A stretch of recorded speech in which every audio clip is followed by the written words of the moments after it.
Hey guys, so this is going to be part 2 of the Civil War 2.0 video series. If you haven't seen the first part, there'll be a little information thing that pops up right here with a link that goes back to part 1 on what to expect for the second Civil War.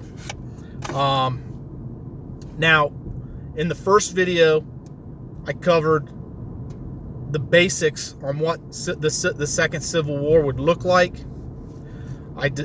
We discussed insurgent guerrilla tactics. What are some of the logistics tactics that they use? Offensive and defensive tactics. In this video on what to expect, we're going to go a little bit broader outside of what it is that insurgency groups do. We're going to start talking about outside influencers that will take advantage of this conflict to secure their interests inside the United States. So watch this video all the way through, and you will probably learn something that you didn't know. All right, so we're going to focus first on the border regions of the United States and why I strongly believe that the border between the United States and Mexico is going to be the decisive factor to the outcome of this war. Mexico is going to be a huge player in this next Civil War. And why do I say that? Insurgencies, because they're very small and they normally are in a local region, they're normally situated in a single city or a single region. A lot of times they require assistance from outside actors, such as foreign countries. Well, there are only 2 countries that directly border the United States, and one of those countries has other countries that border their countries. That country is Mexico. We have enemies south of Mexico that want to inflict us harm, and they will attempt to do so during the next Civil War. Why do I say that?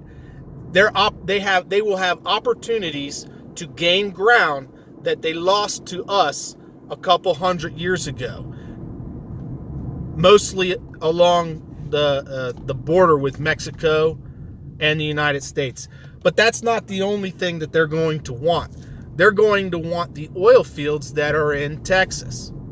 And so you will see a lot of fighting in Texas. You will see a lot of fighting in Arizona, New Mexico, and California in order to destabilize the border region, so that one, they can secure it and secure the resources for themselves, and 2, so that they can smuggle weapons and drugs in order to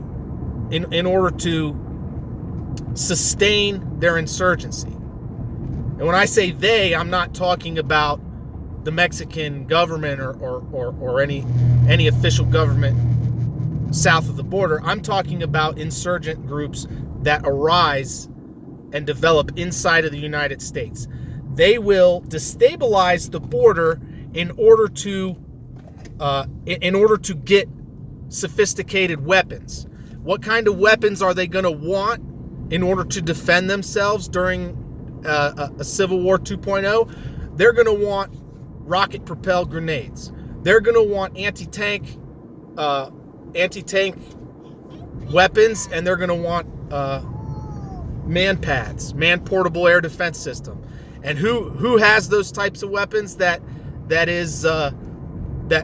we are at conflict right now? Venezuela.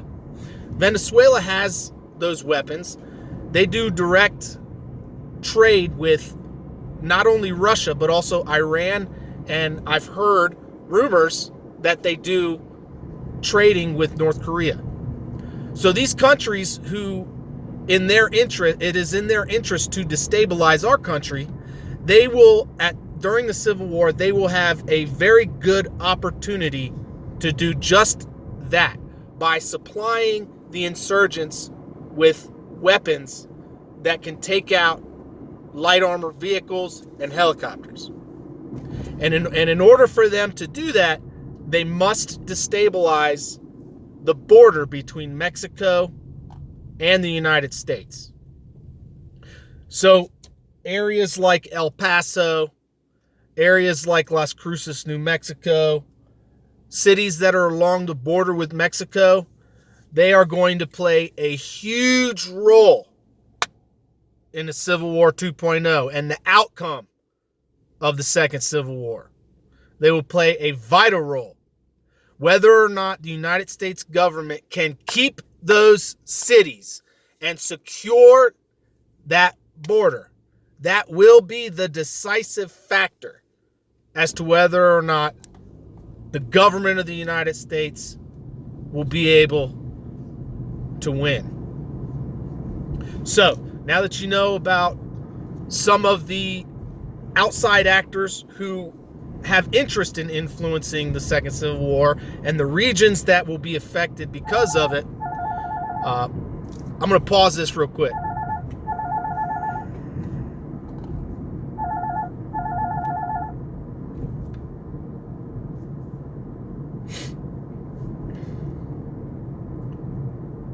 I apologize for that. It was a spam call from somebody. I don't know who the number was. Anyways, so we talked about outside actors and the regions that will be contested the most and why they'll be contested.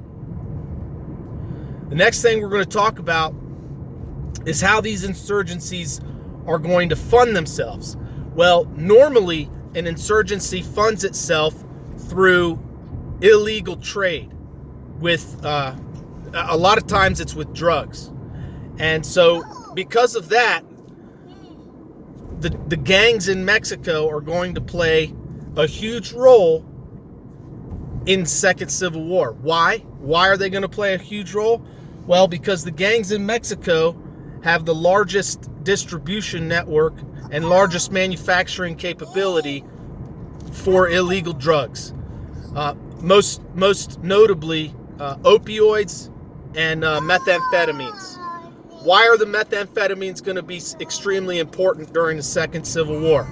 Methamphetamines are used in many conflicts, especially in insurgency uprisings, in order to make the insurgents a more fearsome soldier, a more fearsome component against their enemies.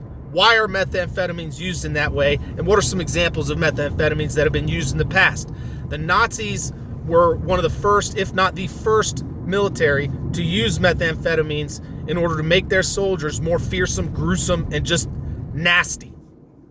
Most recently, ISIS in Syria and Iraq also used methamphetamines to make their insurgents fearsome, to make them fearless, and just outright crazy on the battlefield. And so you should expect that. You should expect to see insurgents and terrorists and people during the Second Civil War who are hyped up on methamphetamines to give them a fearsome edge in the battle. So the next point we're going to talk about is another reason why the Mexican border, the border with Mexico and the United States, is going to be destabilized. In order for insurgencies to seek to have a good defense and a good refuge when they're being overrun, they want to have allies in foreign countries and places in foreign countries where they can escape if they're being overrun. They want to be able to cross borders because international law will restrict the United States from going into Mexico because it's another theater of operations. So they will be protected by the rules of war if they can get into Mexico and they can have basically refuge in Mexico. And because they will use Mexico for that in order to stay safe and outside of the crosshairs of the United States government, because of that, it will also allow foreign governments to contact the leadership of those insurgents. Other foreign nations that may contact them could be the Chinese, the Russians, and the Iranians. Basically, any foreign government that may have interest in the United States basically losing that conflict. They will be able to contact them, give them training, give them weapons, give them various different types of support in order to give them an advantage during the conflict. So those are some other things for you to expect during the conflict. There will be many different insurgencies, not just from the right wing, but from the left, from different governments that have interests in the United States being destabilized, different groups that are south of the border that want to retake land that we conquered from them hundreds of years ago. They will be able to get involved. Foreign governments that just want to see us harmed will be able to give sophisticated weapons to all sides of the conflict. So you should expect the guerrillas and the insurgents of various groups to have rocket-propelled grenades, machine guns, heavy machine guns, anti-air weapons, maybe even have armored vehicles and things of that nature. It is going to be out of control. It will be very out of control on the border. There will be a lot of different actors and a lot of different groups who will attempt to secure the border. Destabilizing a border in an insurgency war is a very high priority for the insurgents. And stabilizing the border is one of the most, if not the most, important priorities of the official government. Because if that border is destabilized, it will allow so many different nefarious things to come through in order to cause harm. So I recommend that anybody who lives on the border, if you live on the border with Mexico, you need to be able to have, or you need to first have an area of egress and a route of egress that you're going to go to at the onset of the conflict. If you want to be a non-actor, if you don't want to be involved in the conflict, you need to be ready and prepared to leave, to flee those areas, those border cities very quickly. Otherwise, you will be caught in the crosshairs or the crossfire, and you most likely will be killed. You can expect that at the onset, different roads will be sabotaged by the insurgents in order to defend their areas from a pushback. They will sabotage roads. They will sabotage infrastructure so that they will try to make it much harder for the legitimate government to come into a city and take it over. So they will destroy land routes to prevent ground vehicles from coming in and ground troops from coming in, and that will mean that the military will then have to use helicopters and jets and drones in order to get into the city, and because of that, it's much harder to identify the enemies or to distinguish the insurgents from the civilians, and that makes the conflict much more difficult for the official government. And so those are some things you need to be aware of, and some things that you should expect.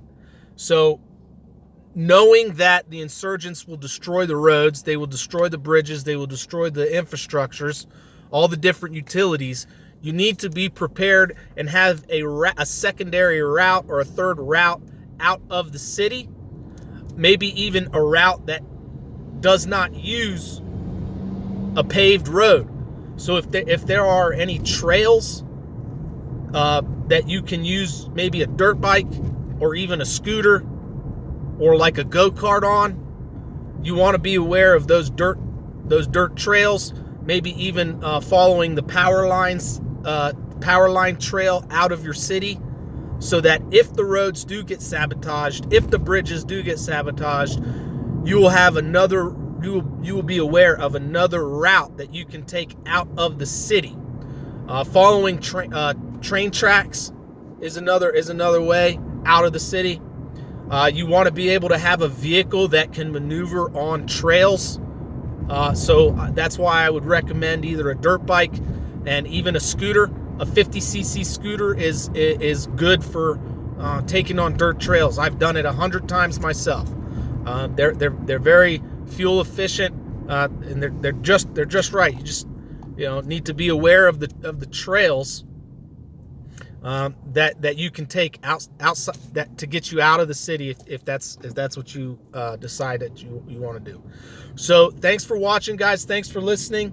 I know that in the previous video I said that this video right here was going to be about what you can do to protect yourself, some of the things you can do to protect yourself during the Second Civil War, but I decided to delay that video for the third one. So that next video will be for specifically for people who decide that they want to be non-actors in the conflict, that they basically just want to stay out of the conflict. That this next video, stay tuned for that, will be for non-actors, and it will be what can you do to stay safe during the Second Civil War. Thanks for watching, guys. Thanks for listening. If you like this video, please give it a thumbs up. Like, comment, subscribe, share the video with your friends, and stay tuned for the next episode. If you like this content, you like my videos, check out my channel. I got some other important information that you should know for any kind of conflict, any kind of military conflict. I got that kind of information in my channel. I got some investigative reports in there that you might find interesting. Thanks for watching, guys. I'll catch you for the next episode.